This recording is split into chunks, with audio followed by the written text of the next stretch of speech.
তো আজকে আমরা চলে এসেছিলাম বিন্ধ্য পর্বতের ওপরে বিন্ধ্যবাসিনী মাতার দর্শন করার জন্যে।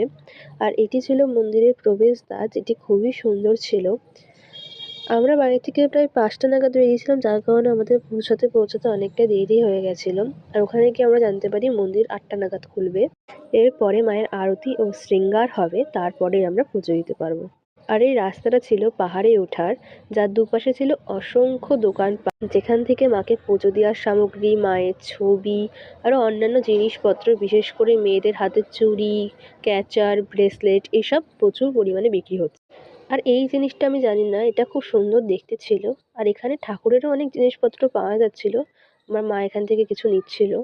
আর এটি হলো মন্দিরের চারিদিকটা। আর এটি হলো মন্দিরে ওঠার মেন সিঁড়ি।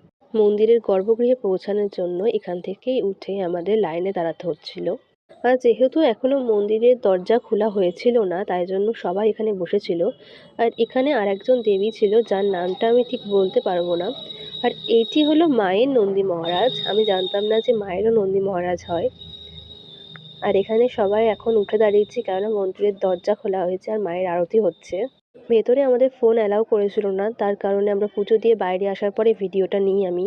আর এখানে আমরা যাচ্ছিলাম প্রসাদ নেওয়ার জন্যে। আর এই জায়গাটাতে যখন মায়ের শৃঙ্গার হচ্ছিল, তখন গুরুকুলের ছাত্ররা মন্ত্র পাঠ করছিল, সেই অনুযায়ী মায়ের শৃঙ্গার হচ্ছিল। আর এটি হলো মায়ের প্রসাদ। এখানে সুজি আর পায়েস দিয়েছিল। তারপরে আমরা বাড়ি ফিরে আসি। আর রাস্তাটা দেখো কতটা কুয়াশা। এরপরে আমরা একটুখানি চাউমিন আর বার্গার মতো কিছু খেয়ে